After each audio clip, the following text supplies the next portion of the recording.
하나님 말씀 창세기 11장 셈의 족보 마지막 아브라함에 대해서 마무리하려고 합니다. 가장 중요한 것은 아담의 족보가 쭉 흘러서 노아의 후손이 셈의 후손을 통하여 아브라함의 초점을 맞추고 있다, 이렇게 생각하시면 됩니다. 그래서 신약에는 거의 아담의 후손, 노아의 후손, 셈의 후손에 관한 얘기는 이제 거의 언급하지 않고 아브라함의 초점을 딱 맞추고 예수님하고 딱 연결을 시키는, 그리고 예수님과 나와 연결하는 그 내용이 아주 자세하게 기록이 되기 때문에 아브라함이 너무나 중요한 거예요. 아브라함은 믿음의 조상이기 때문에 그 말씀이 창세기 11장 27절로 32절에 나오는 내용입니다. 자, 27절부터 32절까지 시작. 데라의 후예는 이러하니라. 데라는 아브람과 나홀과 하란을 낳았고 하란은 롯을 낳았으며 하란은 그 아비 데라보다 먼저 본토 갈대올에서 죽었더라. 아브람과 나홀이 장가 들었으니 아브람의 아내 이름은 사레며 나홀의 아내 이름은 밀가니 하란의 딸이요 하란은 밀가의 아비며 또 이스가의 아비더라. 사레는 잉태치 못함으로 자식이 없었더라. 데라가 그 아들 아브람과 하란의 아들 그 손자 롯과 그 자부 아브람의 아내 사레를 데리고 갈대아 우리에서 떠나 가나안 땅으로 가고자 하더니 하란이 이르러 거기 거했으며 데라는 205세를 향수하고 하란에서 죽었더라. 여기 31절에 보면 데라가 그 아들 아브람 그러죠. 아브람. 그 다음에 12장 1절에도 여호와께서 아브람에게서 육적 계보를 통한 영적 계보 이어서 아브람에 대해서 말씀을 드려옵니다. 여기 핵심 주제가 뭐냐면 족보를 통해서 예수 그리스도의 구속사를 알 수가 있어요. 그래서 이 족보를 기록한 목적이 뭐냐? 바로 예수 그리스도의 구속의 역사가 어떻게 이어지는 것을 깨닫게 하는 데 목적이 있는 거죠. 어떻게 깨닫게 되냐? 그것은 족보에 든 그 이름의 의미를 통해서 구속사를 하나님께서 넣어놓으셨어요. 그리고 구속사의 그 이름의 의미대로 그들은 구원받고 그 의미대로 신앙생활을 했다는 거죠. 그렇다면 오늘 우리들도 구속사에 기록된 이 이름의 의미가 나를 위한 말씀으로 깨닫고 나도 구속사적 신앙생활을 해야 되는 것이 오늘 우리들의 신앙생활이죠. 그래서 창세기에 보면 족보 이야기가 많이 나옵니다. 창세기부터 계시록까지 족보책이라 해도 과언은 아닙니다. 그런데 이 족보에 기록된 이 사람들은 바로 예수 그리스도의 구속사에 관계된 이름들이에요. 그래서 창세기 5장은 영적인 구속사의 족보인 아담의 계보, 8장 9장은 노아의 족보, 11장은 새 노아로 이어진 셈의 족보, 그리고 또 셈의 족보로 이어서 아브라함이까지 이어지죠. 그래서 하나님의 계획은 항상 구속사 관점으로 기록되어 있기 때문에 노아의 세 아들 중에도 셈의 후손으로 이어진 아브라함 후손을 통하여 예수 그리스도가 탄생을 하게 됩니다. 아담의 후손이든 노아의 후손이든 셈의 후손이든 아브라함의 후손이든 오랜 세월 동안 얼마나 많은 후손들이 나왔겠습니까? 근데 그 후손들의 이름들은 기록되지 않고 구속사로 이어지는, 예수님까지 이어지는 그 줄기의 이름만 기록된 거예요. 그래서 오늘은 아브라함의 이름을 통해서 구속 역사를 알아보도록 그렇게 하겠습니다. 자, 먼저 이 아브라함과 아브라함이 있습니다. 먼저 아브라함, 글자가 세 글자가 있고 네 글자가 있잖아요. 창세기 17장에 보면 아브라함으로 이름 바꿔주고 창세기 11장과 12장에서는 그냥 아브라함 이렇게 말해요.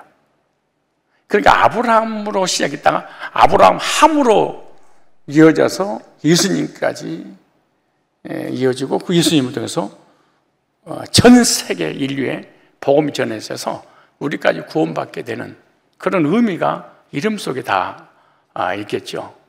그래서 이 아브라함은 고귀한 아버지 이런 뜻입니다. 아브라함은 그 대란 70세에 아브라함을 낳게 되었는데 아브라함은 여호와 하나님이 영원한 아버지라는 의미를 가지고 있는 거예요.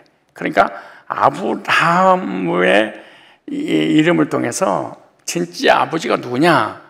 전능하신 창조주 그 하나님만이 영원한 우리의 아버지다 이렇게 적용을 했으면 좋겠습니다. 그래서 아브라함을 통해서 예수님께서 십자가에 죽으시고 영원한 하나님 뜻을 이루어 드림으로 영원한 구원자가 되신 것을 예표하는 인물이 이 아브라함입니다.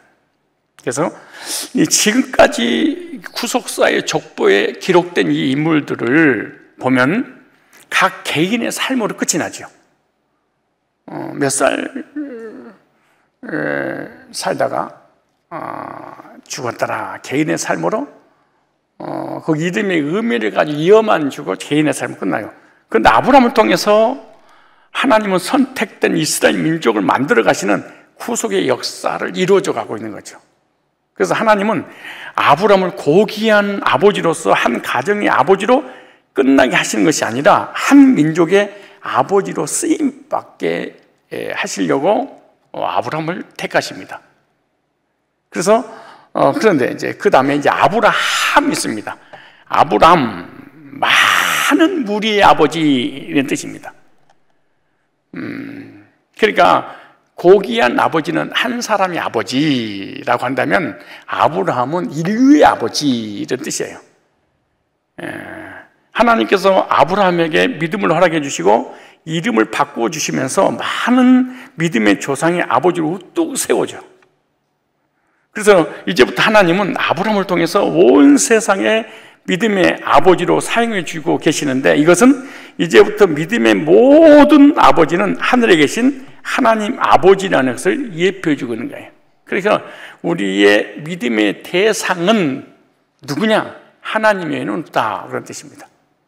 그 온 인류가 전능하신 창조주 하나님 그분만 아버지로 섬기게 될 것이다 이렇게 말하죠.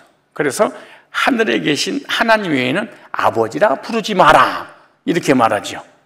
땅에 있는 아버지를 아버지로 육신이 나온 아버지를 말하는 게 아니에요. 믿음의 아버지를 말하는 거예요. 믿음의 아버지는 오직 누구밖에 안 계신다? 하나님 한 분밖에 계시지 않는다. 그래서 하늘에 계신 하나님 아버지라는 것을 예표해 주고 있는 거예요. 진짜 아버지, 우리 믿음의 아버지, 영의 아버지, 영혼의 아버지는 하나님이시다. 왜? 우리를 낳았기 때문에 그런 거예요. 그래서 육적 부모님은 이 세상에서 살게 하시고, 그리고 영적 아버지는 영원한 천국을 인도하시는 그 아버지는 한 분이시다. 우리 두 아버지 섬기죠. 땅의 아버지, 하늘의 아버지. 그래서 육적 족보를 통한 영적 족보를 정리하면 우리는 영적인 생명의 계보를 통해서 하나님의 구속의 역사를 보았어요. 그래서 구약의 모든 이름의 뜻은 특별히 구속사에 기록된 그 이름의 뜻은 다 의미들이 있었어요. 그리고 영적인 계보들은 모두 신비할 정도로 사역 능동태로 기록됐습니다.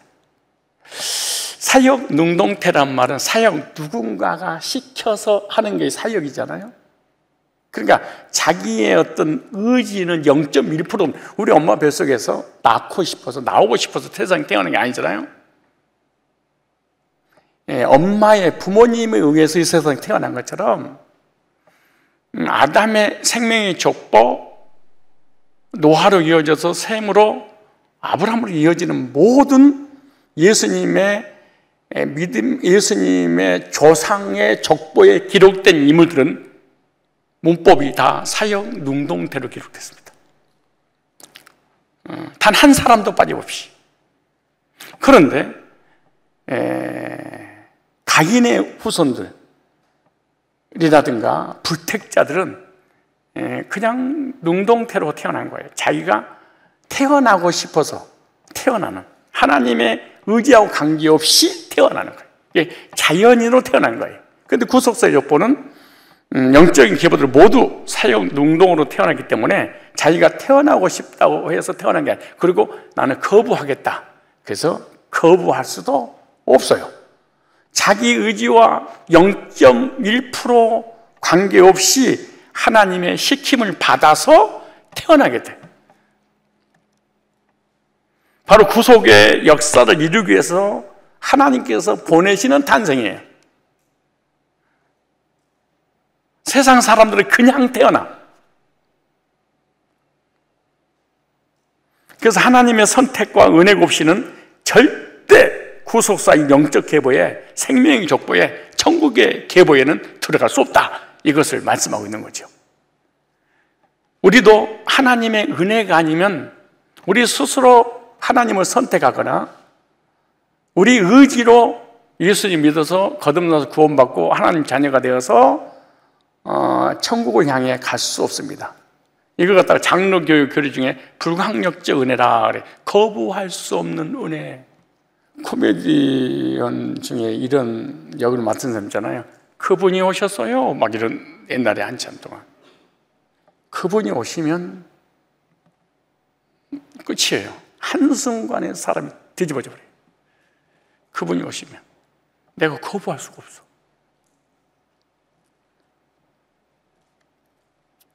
여러분의 자녀들이 여러분 보기에 악하고 사이코패스 같고 소시오패스 같고 그냥 확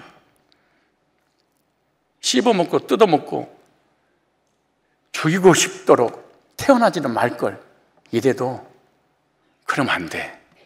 언제 하나님 만져버릴지 몰라. 에이, 그런 일 없어요. 너 봐, 너. 아니, 너를 보세요.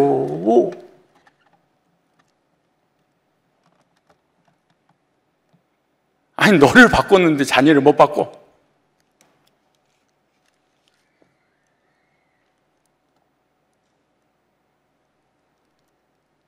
눈을 보면서 내가 어때서요? 어떠긴 딸의 한 방이야. 나중에 자녀들 앞에 무릎 꿇고 용서를 빌기 전에 지금도 잘이야.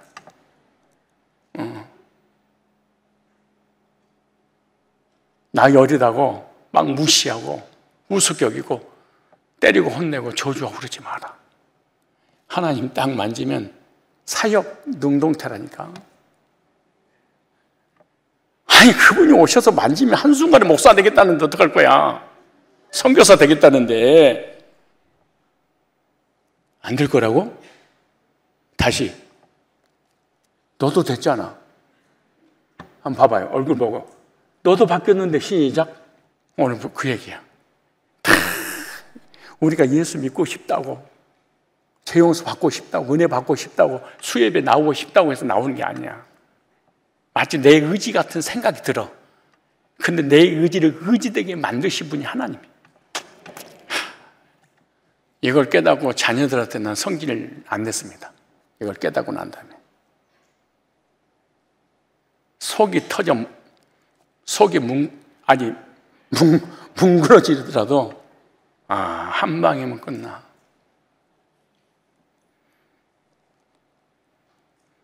인사하세요. 자녀들한테 잘하세요. 시작.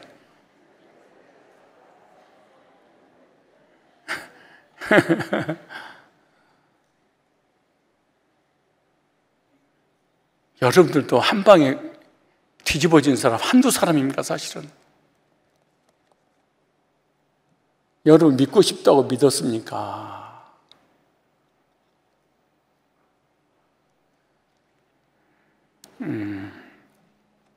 하나님의 강권적인 역사요, 은혜입니다.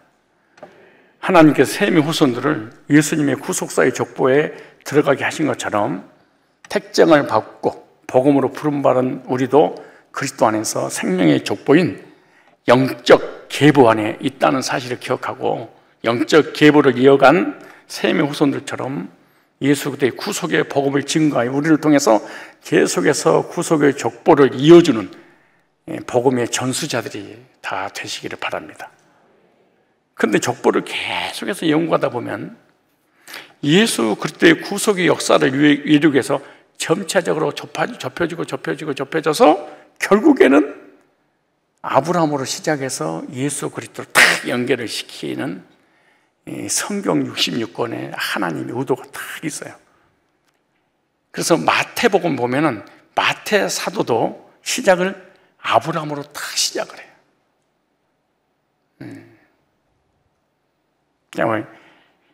그래서 우리 마태복음 한번 찾아보세요. 이것이 어떻게 이어지나 보세요. 마태복음 1장 시작. 아브라함과 다윗의 자손 예수 그리스도의 족보라, 계보라, 생명의 족보입니다. 이게. 그래서 첫 번째 아브라함과 아브라함에 대해서 말씀드렸어요. 두 번째 영적 계보인 아브라함의 자손으로 예수님이 오셨어요. 그러니까 예수 그리스도는 아브라함의 자손이어야 됩니다. 그리고 자손으로 오셨어요. 그리고 이 마태복음은 우리에게 주시고자 하는 메시지 뭐냐? 영적 계보의 의미를 알기를 원하시는 거예요. 예수 그리스도의 족보는 예수님을 아브라함의 자손으로 지금 소개를 하고 있어요. 아브라함의 자손이 될 때 그리스도가 될 수 있다. 그러므로 아브라함의 자손이 아니면 절대로 그리스도, 메시아가 될 수, 구원자가 될 수 없다 라고 하는 거예요. 이 시대에 자기가 메시아고 재림주고 구원자라고 하는 이단의 교주들이 얼마나 많습니까? 그런데 정확하게 성경은 아브라함의 후손으로 오셔야 된다. 그리고 다윗의 자손이어야 된다. 왜 예수 그리스도는 아브라함의 자손이 되어야 되느냐? 첫째, 두 번째, 첫째, 하나님께서 아브라함에게 언약을 하셨어요. 아브라함에게 하나님께서 찾아와서 너는 복의 근원이 되라. 복의 근원이라는 말은 너를 통해 계속해서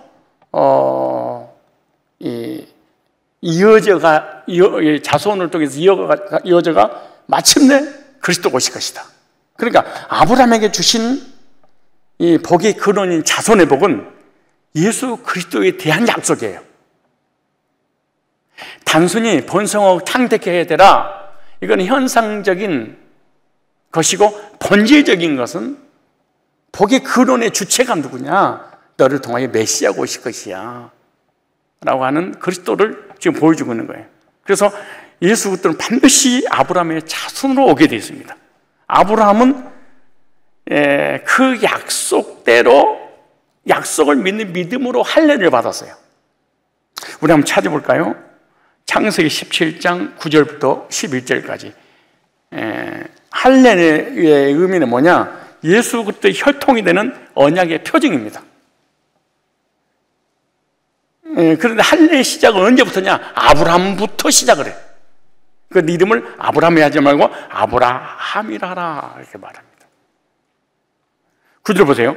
하나님이 또 아브라함에게 이르시되 그래 너는 내 언약을 지키고 네 후손도 대대로 지키라. 너희 중 남자는 할례를 받아라. 이것이 나와 너희와 너희 후손 사이에 지킬 내 언약이니라. 너희는 양피를 베어라. 이것이 나와 너희 사이의 언약의 표징이니라. 대대로 남자는 집에서 난자는 혹은 너희 자손은 아니요 자손이 아니요 이방 사람에게서 돈으로 산 자를 모노라고 단지 8일 만에 할례를 받을 것이라. 너희 집에서 난 자든지 너희 돈으로 산 자든지 할례를 받으려니 이는 내 언약이 너희 살에 있어 영원한 언약이 되려니와 너희 살에. 그러니까 아브라함의 후손들은 그걸 볼 때마다 뭘 생각하는 거예요? 내가 영적인 계보를 이어갈 예수님의 영적인 족보구나. 그래서 자기 몸 상태를 보면서 언약을 상기하는 거죠. 그래서 아브라함의 후손을 통해서 그리스도가 이 세상에 오셨고, 그리고 그리스도를 통해서 복이 계속해서, 그게 복이 근원입니다. 계속 복이 이어지는 거죠. 그래서 아브라함의 후손을 통하여 그리스도가 오실 것이라는 이 언약을 믿는 믿음의 표로 할례를 행한 거예요. 그리고 할례는 언제 끝이 났냐? 예수 그리스도께서 이 땅에 오심으로 언약의 주인공이신 예수님이 오심으로 할례는 끝났어요. 이제는 육체의 할례를 행하지 말고 표면적 할례를 하지 말고 이면적 마음의 할례를 할지니 그래요. 그러니까 육신적인 어떤 그 의식보다도 네 마음에 물과 성령으로 거듭나서 마음의 영혼의 속사람의 할례를 행하라. 속사람의 할례를 행했다면 표면적인 할례를 행하는데 구약에는 할례, 신약에는 세례 그러죠. 그래서 구약에 표면적으로 드러난 할례를 이면적으로 복음을 통해서 거듭난 사람에게 구원의 표로 할례를, 구약에는 언약의 표로 할례를, 이번에는 속사람이 거듭난 표로 세례를. 그러므로 거듭나기 전까지 세례를 주면 사실 안 되는 거지.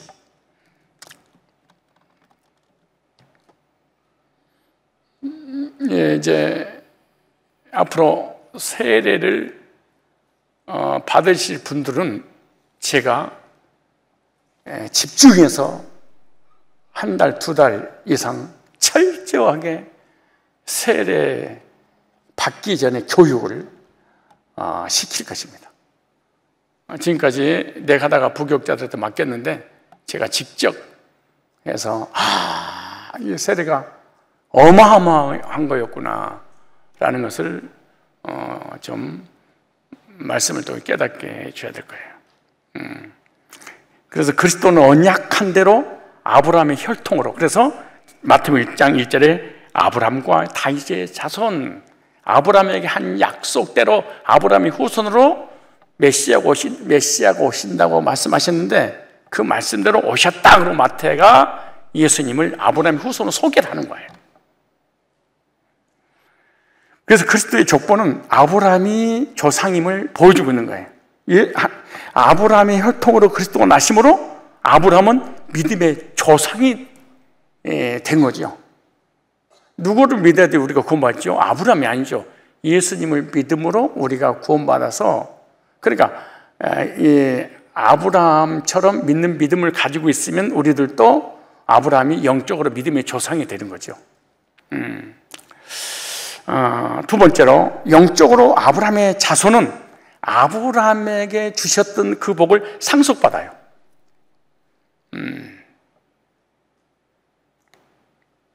아브라함의, 즉 믿음으로 아브라함이 자손이 되면 영적으로 그리스도의 혈통이 되는 거죠.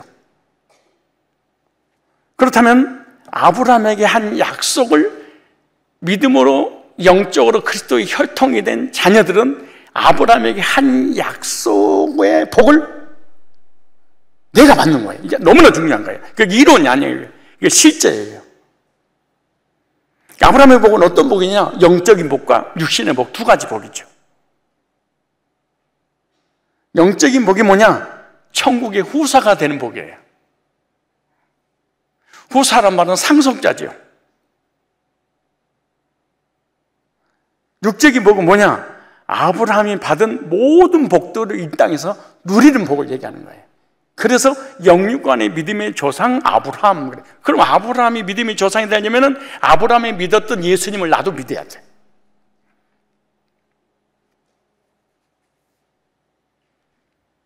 갈라디아서 3장 29절 찾아봅시다. 자, 시작.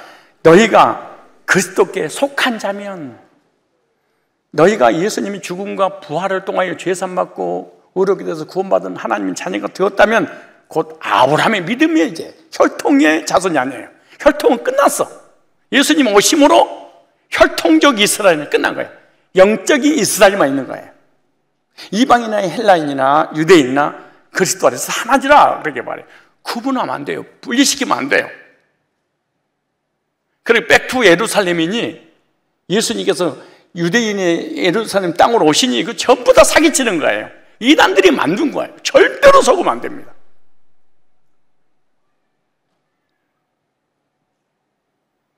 다음에 3장 29절 다시 시작. 너희가 그리스도께 속한, 어떻게 속했죠? 믿음으로, 은혜로. 곧 아브라함의 자손이요 약속대로 유업을 이을 자니라. 아브라함으로 계속 이어져서 예수님이 오셨고, 예수님을 우리가 믿음으로 예수님이 가지고 있는 천국을 우리가 상속받는 거예요. 엄청난 일. 저 여러분들이 비시비시 걸어도 상속자들이에요. 이 세상 것을 가지고 상속받으려고 코피 터지게 싸울 거 없습니다. 야, 그래서 내가 찬송가를 나의 영원하신 기업 생명보다 귀하다. 나의 영원하신 기업이 있습니다. 이 세상 것은 영원하지 않아요. 일시적인 것들이 다. 잠시 잠깐 끼었다가 사라지는 이런 안개 같은, 이 무지개 같은 그런 존재들이에요. 갈라디아서 3장 14절 좀 더 보겠습니다. 시작. 이는 그리스도 예수 안에서 뭐가요? 아브라함의 복이. 누구 복이? 아브라함의 복이 누구에게? 유대인이 아니에요. 유대인들이 이방인이고 예수 믿는 사람이 하나님의 선택받은 택자들입니다. 예수 안 믿는 사람 다 이방인이에요. 구원받지 못한 사람 다 이방인이에요. 율법주의나 신비주의나 거듭난 적 없는 사람 다 이방인이에요. 헬라인이나 유대인이나 이방인이나 예수 안 믿는 사람은 다 이방인이고, 예수 믿는 사람은 다 하나님의 자녀들이 이방인에게 미치게 하고, 또 우리로 하여금, 보세요, 우리로 하여금 믿음으로 말미암아 성령의 약속을 받게 합니다. 성령의 인치심의 역사가 어떻게 일어나는 거예요? 믿음으로. 그럼 아브라함이 어떻게 구원을 받았다는 거예요? 오실 메시아를 믿음으로. 행위가 아니라 믿음으로 그래야 됐어요. 천국은 어떻게 하는 거예요? 믿음으로 그러는 거예요. 물론 이 믿음도 누가 주셔야 되는 거예요? 하나님이. 저와 여러분이 아브라함의 자손인가 확인을 해볼 필요가 있어요. 나의 신분을. 근데 나는 고씨 자손인데요, 나는 김씨 자손인데 하고 이렇게 하지 말고 영적으로 아브라함이 가지고 있는 믿음을 가지고 있으면 아브라함의 후손이고, 영적으로 우리 믿음의 조상이 아브라함이에요. 아브라함의 자손은 행위로 되는 것이 아니라 뭘로 되는 거예요? 믿음으로. 그래서 잘했냐 못했냐, 잘났냐 못났냐 결정되는 것이 아니에요. 내 이름이 족보책에 기록됐느냐 안 됐느냐가 너무나 중요한 거예요. 선한 일을 했느냐 못했느냐, 뭘 율법을 지켰냐 안 지켰냐, 선하게 살았냐 안 살았냐, 죄를 졌냐 안 졌냐 전혀 관계없이 그냥 족보책에 이름이 기록되면 됐어. 족보책에 이름이 기록되지 않았으면 아무리 율법을 지키고 착하게 선하게 의롭게 살아도 후사는 될 수 없습니다. 후사는 그 가문의 족보에 내 이름이 기록이 됐으면은 그 족보책에 기록된 사람들 다 상속을 받을 상속자가 되는 거죠. 여러분들이 우리의 믿음의 조상이 아브라함인가, 아브라함이 되게 하기 위해서 계속 구원론을 전하는 거예요. 그 구원론을 듣고 거듭나면 여러분들은 믿음으로 아브라함의 후손이 되어서 예수님을 통하여 천국을 상속받은 후사, 상속권자가 되는 거죠. 자녀임은 후사, 영접하는 자, 그 이름 믿는 자들에게는 하나님의 자녀가 되는 권세를 주셔서, 이 권세가 후사라는 뜻입니다.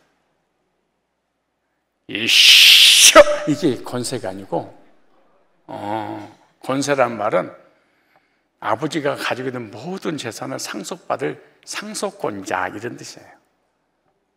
이 실력으로 그러면은 역사 안 일어난다는 얘기가 아니고, 진짜 의미는 영접. 그래서 왜 그 말이 맞냐? 그 다음 보면 알아.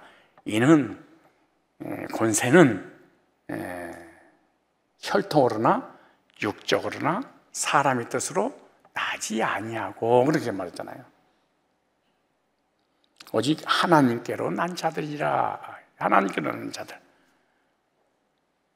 직장 다니다가 수협에 나오신 여러분들 얼마나 피곤하겠습니까? 그래서 피곤해도 괜찮아요. 우리 상속권자인데 잠깐 피곤한 건데 뭐 영원히 안 피곤할 날이 와. 괜찮아. 참, 나는 상속자에 관한 말씀을 드리면 꼭 공동 상속자에게 큰 은혜가 돼. 예수님과 함께 공동 상속자. 로마서 8장 한번 읽어보세요. 너무 은혜가 되니까 한번 찾아봅시다. 로마서 8장 한번 봐보세요. 뭐라고 말씀하십니까? 갈라디아서도 다, 에베소서도 다 그런 내용인데요. 특별히 로마서에 보면은 이렇게 말씀하세요. 8장 17절. 시작. 자녀임은 여러분 주님 영접하셨어요? 죄사함 받았어요? 구원 받았어요? 그럼 하나는 자녀야. 종이면 못 받아. 왜? 족보에 안 들어가 있으니까. 자녀이면 또한 후사. 와, 소름이 싹 끼쳐야 됩니다. 이래야 돼. 와, 이게 뭔 일이야? 근데 얼굴 보니까 별로, 아니, 돈이나 좀 100만 원 좀 주세요. 후사하고, 이게 무슨, 아유, 지금 나 카드비 쪽 가봅시다. 이쪽 카드 막혀가지고, 지금 저쪽 카드가 막혀가지고 죽겠어, 지금. 무슨 놈 후사야. 하기 싫으면 간도. 자녀임은 또한 후사란 뭐래요? 상속자. 곧 하나님의 상속. 지금은 잘 모를 거야. 지금은 가슴이 확 닿지 않을 거예요. 사도 바울이 성령의 감동으로 믿어서 구원받고 상속자임을 확신하고 성경을 기록할 때 어땠을까요?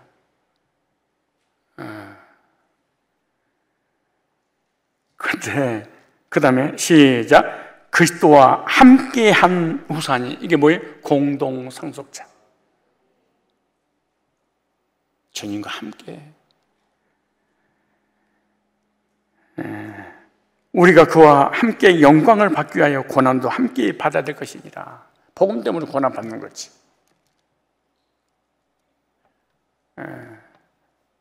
고난이 없는 부활이 어떻게 있겠습니까? 어떤 삶에 고난이 없이 무슨 부여를 누리게 있겠습니까? 예수 믿고 구원받고 삶의 복도 막 나가도 보고 받고 들어가도 보고 하느님만 다 잘 되고 그런 게 어떻게 있겠습니까? 교회가 갑자기 부흥되면 어디 겠습니까? 갑자기 교회가 부흥되면 그 교회는 저주받은 거야. 망한 거야. 목회자와 성도가 영적으로 준비가 안 됐는데 성도들이 쏟아 들어왔다. 그럼 망하는 거예요, 그 교회는. 하나님께 사랑하는 교회는 영적으로 목회자와 또 그 목회자가 전하는 메시지를 가지고 성도들이 다 무장했을 때 1000명, 2000명이 들어와도 구원 상담하고 양육하고 다 일꾼들이 포진해 있을 때 어떤 수천 명이라도 감당하는 것인데 아무런 일꾼이 준비가 안 됐는데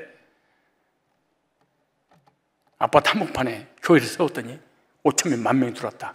그럼 복이야. 내 양도 아니고 내 새끼도 아니야. 그냥 손님이지. 부모님을 통하여 갑자기 막 상소를 받아가지고 떼부자가 됐다. 망해요, 그거요. 로또라든가 갑자기 일확천금이 막 들어오거나 부모님을 통해서 막 몇십억의 재산을 몇백억을 상속받았다. 망하는 거예요. 준비를 해야 돼. 준비는 고난이에요. 그 고난이 왔을 때 물질이 와도 관리가 가능한데 준비가 안 됐는데 물질이 오니까 관리가 안 돼. 그러다가 그 물질 때문에 저주를 받고 마는 거예요. 물질이 나쁜 게 아니야. 그래서 훈련받은 기간을 고난이라고 그랬잖아요. 고난이라고 죽음이 없어도 부활이 있겠습니까? 하늘나라 상속자는 맞습니다. 그러나 하늘의 상급받기 위해서는 우리의 삶 속에 복음 때문에 신앙생활 하는 중에 고난을 당할 수가 있어요.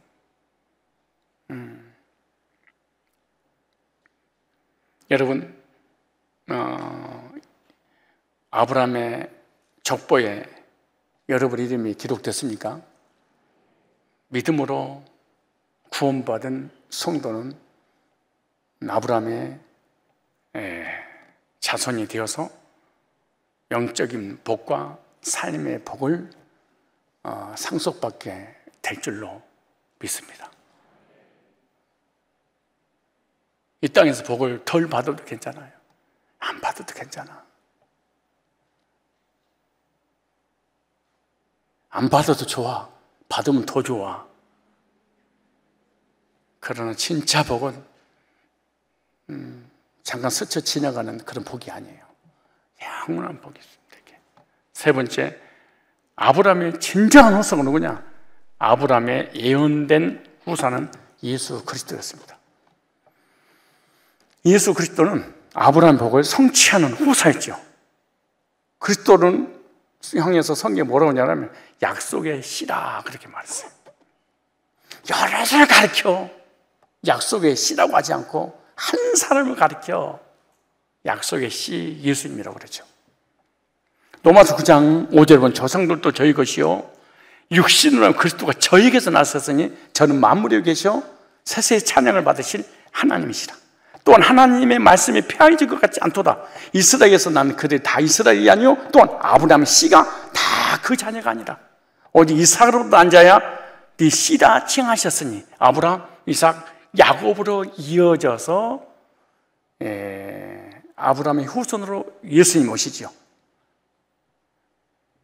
곧 육신의 자녀가 하나님 자녀가 아니라 오직 약속의 자녀가 씨로 여기를 받느니라.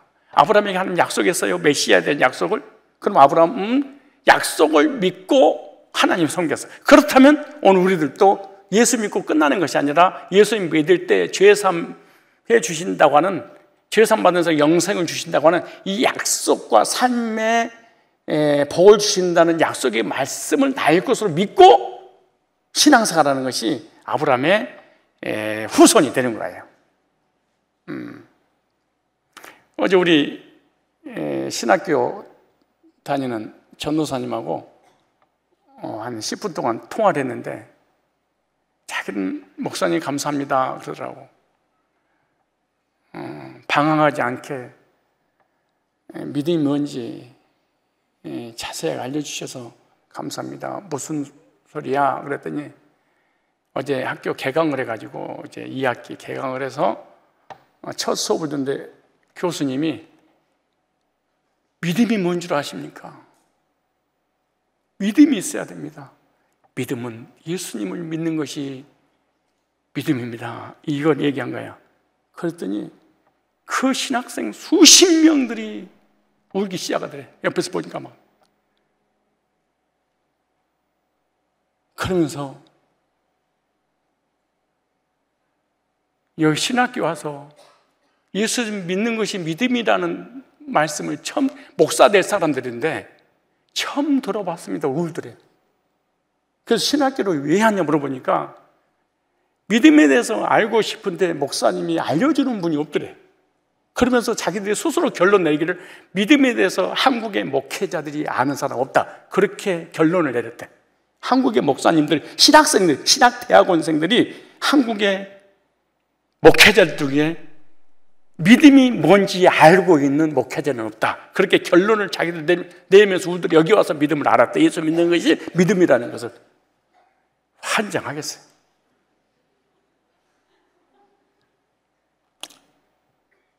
그래서 방언을 하고 은사를 체험하고 아무리 백을 다 했는데도 믿음이 뭔지 모르니까 너무 도통 들어와서 신학교 가면 알려줄 거야 해서 신학교 왔대.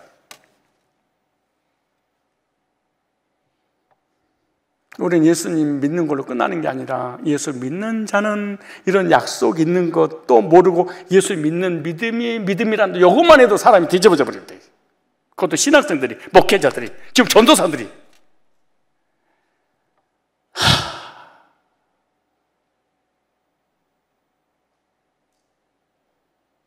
인사하세요. 우리는 너무 교만한 것 같아. 시작. 너무 교만해. 진짜 그런 것 같아. 아는 게 너무 많아가지고.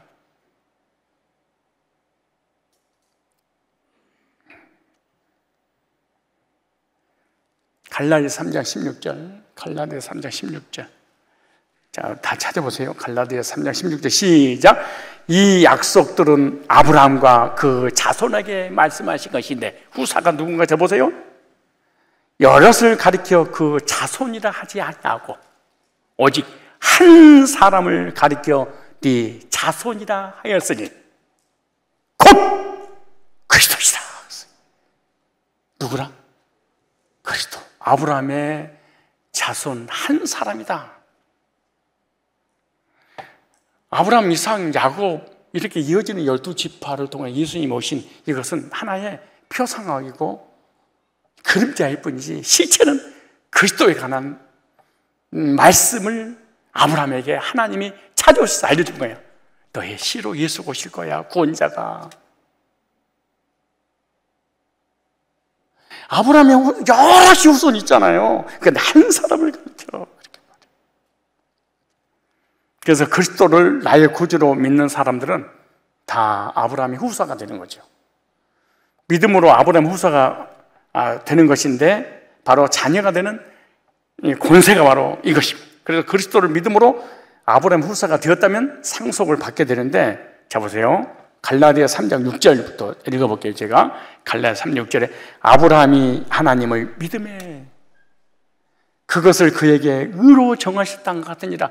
믿음으로 의를. 그런데 믿음은 어디서 났냐? 하나님의 약속을 믿었는데 그 약속이 뭐냐? 예수님이었어. 7절에 그런지 믿음으로 말미암은 자들은 아브라함의 후손, 아브라함의 자손이 될지라 그랬어요. 영적으로. 또 하나님이 이방을 믿음으로 말미암아 의로 정하시고 성경이 미리 알고 먼저 아브라함에게 뭘 전해서? 복음을 전해서 예수님 죽으시고 부활과 승천과 재림을 아브라함에게 알려줬어요. 복음을 전하되 모든 이방이 너로 말미암아 복을 받을 것이라. 너의 후손인 예수님을 통해서 복을 받는데 영적인 천국의 상속자와 삶의 복을 받게 될 것이다. 9절에 그러므로 시작. 그러므로 믿음으로 말미암은 자는 믿음 있는 아브라함과 함께 복을 받느니라. 아멘.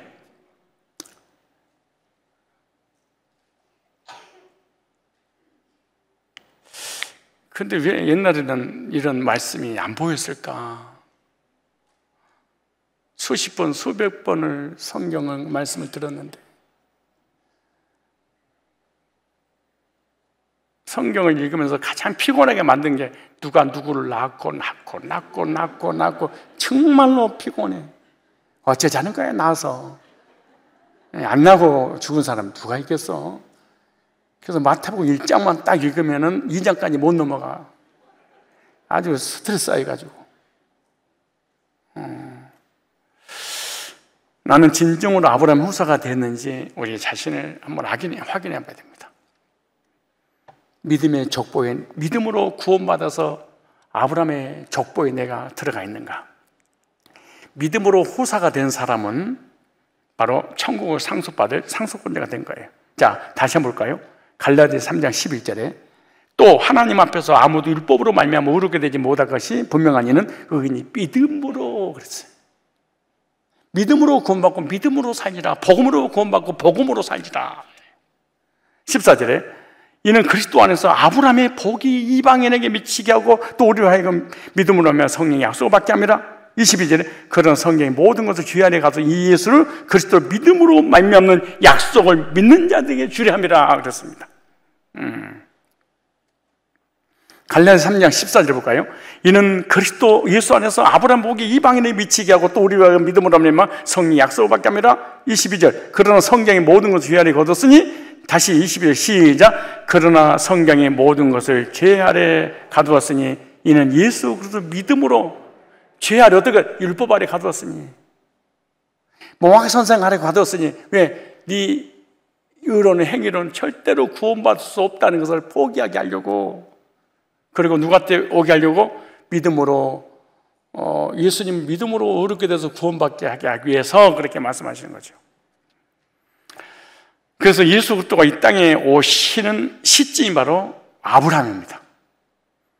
육적인 이스라엘 시작도 아브라함이고 영적인 구원받은 백성들의 시작점도 아브라함이에요. 그래서 영적인 복도 시작점 아브라함, 육신의 삶의 복의 시작도 아브라함. 그래서 아브라함을 통해서 육적 이스라엘, 영적 이스라엘이 실제로 전 세계에 퍼져나갔습니다. 그리고 영적으로 아브라함을 통해서 예수 그리스도가 이 땅에 오셨어요.